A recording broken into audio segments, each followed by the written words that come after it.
ஹாய்ங்க, நான் தான் உங்கள் மகிழா மாதன் பேசுகிறேன். இன்றைக்கி நம்மளோட 15வது டிஷ் என்னென்னா பால் பாயசம் தாங்க. இன்றைக்கி நம்ம வந்து ஒரு 50-60 பேர்த்துக்கு பால் பாயசம் செய்கிறோம். அதுக்காக 1/2 கிலோ சேமியா வேக வைக்கிறதுக்கு 3 சொம்பு தண்ணி அளந்து ஊற்றிக்கிறோங்க. இது கூட நம்ம 1/4 கிலோ ஜவ்வரிசியும் போட போகிறோம். இதுக்கு வந்து இப்போது தண்ணி கொதிச்சோன்னா 1/2 கிலோ சேமியா போட்டு கிளறிக்கலாங்க. நம்ம வந்து கிளறிட்டே தாங்க சேமியா போடணும், அப்படியே கொட்டிடக்கூடாது, கெட்டியாகிடும். இதுக்கு நான் வந்து 2 லிட்டர் பால் காய வச்சுருக்கேங்க. இது கூட ஏலக்காயும் சர்க்கரையும் பொடி பண்ணி எடுத்துக்கிறேங்க. அப்புறம் 50 கிராம் திராட்சை, 50 கிராம் முந்திரி, மில்க் மெய்டுங்க. இப்போ இதுக்கு நான் வந்து 1/2 கிலோ சர்க்கரை போட்டிருக்கேங்க.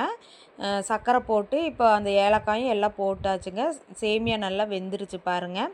இதுக்கு நான் 1/4 கிலோ வந்து ஜவ்வரிசி வந்து குக்கரில் போட்டு 2 விசில் விட்டு வேக வச்சுருக்கேங்க.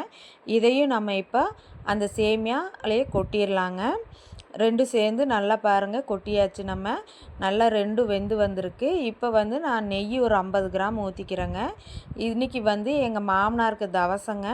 அதுக்காக நாங்கள் வந்து முதியோர் இல்லத்துக்கு ஆசிரமத்தில் இருக்கிறவங்களுக்கு பால் பாயசமும் வடையும் கொடுக்குறக்காக தாங்க நாங்கள் செஞ்சிட்ருக்குறோம். இப்போ முந்திரியெல்லாம் போட்டு வதக்கியாச்சுங்க, திராட்சையும் போட்டு வதக்கியாச்சு. இதெல்லாம் நம்ம இப்போ பாயசத்தில் ஊற்றிக்கலாங்க.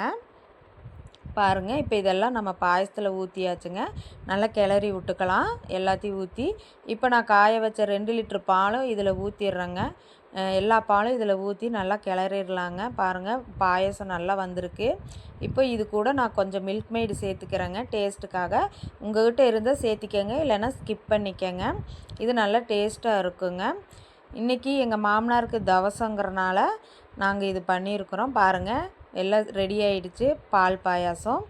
பாருங்கள், நாங்கள் சாமி கும்பிட்டோம். ஆசிரமத்துக்கு எங்கள் மாமியார் எல்லாருக்கும் பாயாசம் ஊற்றுனாங்க. எங்கள் குழந்தைங்க கையில் கொடுத்தோம். ரொம்ப சந்தோஷமாக இருந்துச்சுங்க. என்னோடய வீடியோ உங்களுக்கு பிடிச்சிருந்துன்னா சப்ஸ்கிரைப் பண்ணுங்கள், பெல் ஐக்கானை கிளிக் பண்ணுங்கள், லைக் பண்ணுங்கள், ஷேர்